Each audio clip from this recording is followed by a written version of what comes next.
So he took a walk that night. I think it was about 10:45, September 1st, 1993. And it was at the corner of Victoria and Royal in Beaumont. He was with a woman named Lydia Faye Washington, 40 years old. At the time, Simpson was 37. I think he'd had a couple of beers. The autopsy report said his blood alcohol level was 0.11, which is just a little bit above legal intoxication.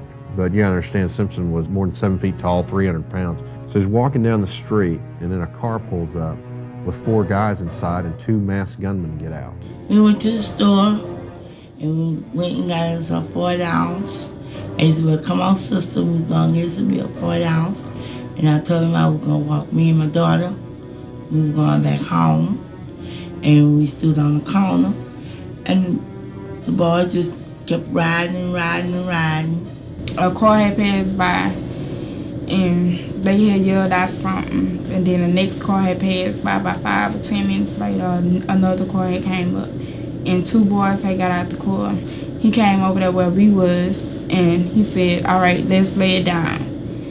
And nobody moved. I told my mom, I said, Mom, just do what they say do, just because I thought they just, they're to rob us or something. According to initial police statements, 2 African Americans with their faces covered got out of the car.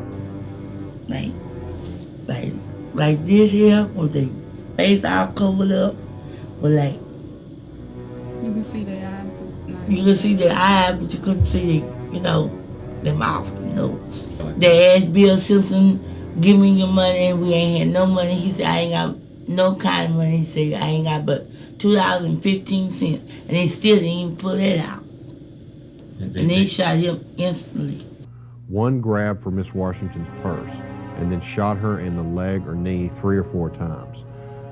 The man then shot Simpson in the legs, hips, and torsos. I think the autopsy report ended up that he'd been shot 5 times. He was shot with a semi-automatic pistol. Later it was found out that it was a 9mm, I think it was a Tech 9. I think Bill Simpson tried to run from the scene, and he was shot while he ran. Bill Simpson turned and began to move as rapidly as possible away from the shooter. He had a game leg, was disabled in one leg, and he wasn't moving all that fast. And the shooter shot him. He fell on the ground. The shooter went over to Bill Simpson. Bill wasn't moving, bleeding profusely, and turned and started to walk away. He turned and noticed that Bill was still moving, came back, shot him again. Never searched him, turned and walked away. He died at Baptist Hospital here in Beaumont at 11:40 p.m., about an hour after the incident. Even though I know God has been there with me, He also knows that I've taken enough. There were many nights I couldn't sleep, tossing and turning, then lay there wide awake. It's hard when you don't know if anything's going to come about, and if it is, when it's going to come, who's going to be involved in it, how they're going to do it, whether they're going to come by and shoot your house or wait for you to be outside your house. It could have happened inside the projects. It could have happened outside. Mm-hmm. Thank God it never did happen. Do you have peace of mind now? A load has been lifted off my shoulders. Yes, I have more peace than I felt out there. And that's because, well, this is home.